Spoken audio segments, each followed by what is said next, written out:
One of the things that's very clear to me, where we've all been harping on about the 20-mile-an-hour speed limit being spread all over Wales, and as well over 400,000 signatures on the petition against it, is are they going to put this in everywhere else?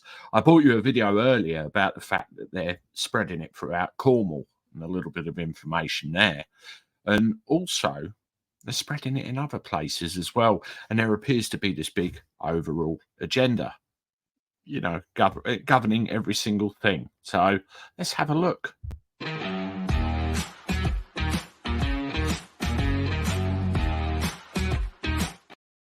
Hello, everybody. Welcome back to the channel. Hope you're well. Thank you very much for joining me again. As always, I appreciate the support. Good to see you.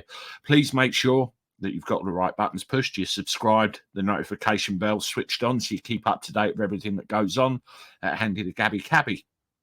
Also, hit the like button, leave comments, and share the content. Share it everywhere. That's what's really helping the channel grow, and I appreciate it very much. Well, 20-mile-an-hour speed limits. What's going on? What's the agenda? I want to show you this picture, first of all, which I picked out from one of the local media outlets. And this is entitled "A Slow Crawl to the Rise of 20-mile-an-hour Zones." So you have a look, we'll start up north in Scotland. There's plans.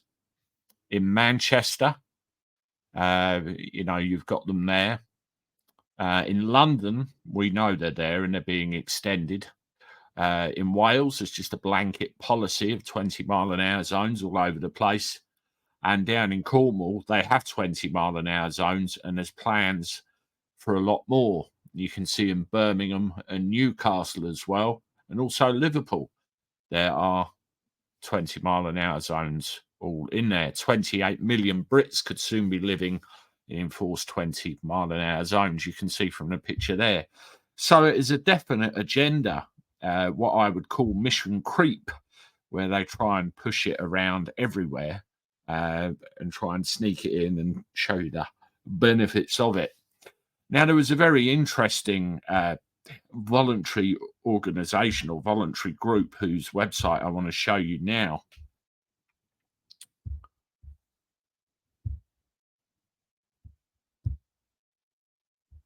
And they call themselves 20 is Plenty for Us. They've also got a Twitter account as well. I'll just put this on full screen so you can see it. And this is their stated objective here. Slowing speed limits from 30 mile an hour to 20 mile an hour has contributed to increasing cycling and walking by over 20%.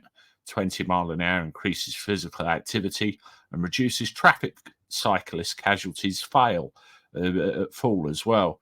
So, they want the cars gone, don't they, really?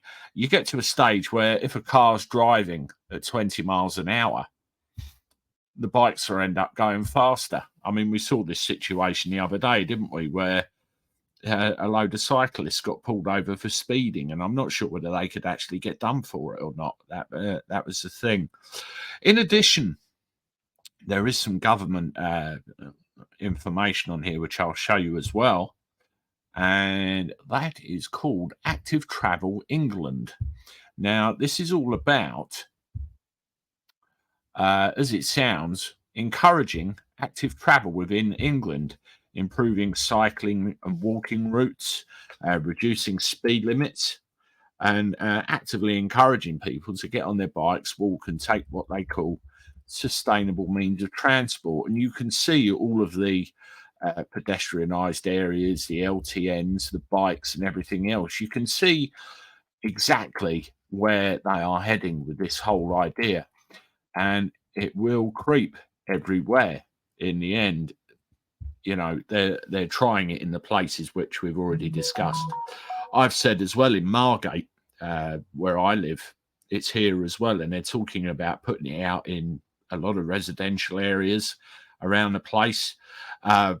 We have, by virtue of the fact the slow, I was going to call it the slow train, the fast rail link down here. We have a lot of people that have moved down here from London to escape Sad IQ Khan, as Maya Tusi calls him. And they just commute in. And again, no need for cars. Now, there was a thing that come up to do with Kent, which is my area of interest, being I live within Kent.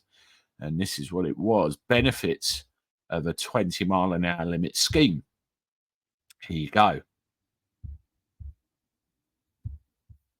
National and international studies show that lowering the speed limit from 30 to 20 reduces the number of casualties.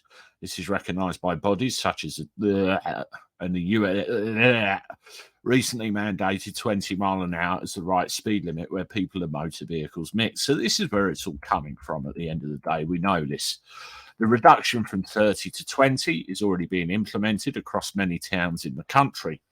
To exclude a road from a scheme, the Highway Authority must show that it's considered the needs of pedestrians and vulnerable road users. Others have found casualty figures fell by 23%.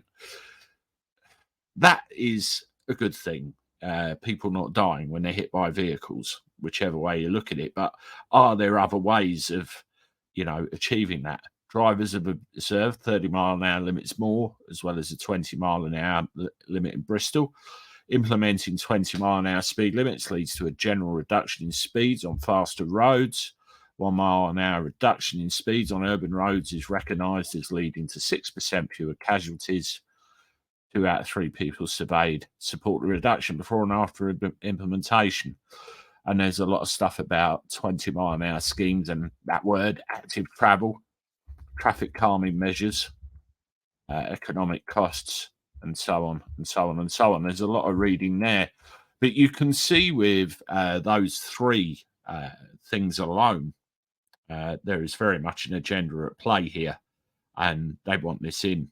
I don't know what you think. Let me know in the comments, and perhaps we can have a read back. But definitely more difficult times to come for your average, everyday driver. That's me done for the day. Thank you very much for the support as always. I look forward to seeing you tomorrow with more content. Toodaloo.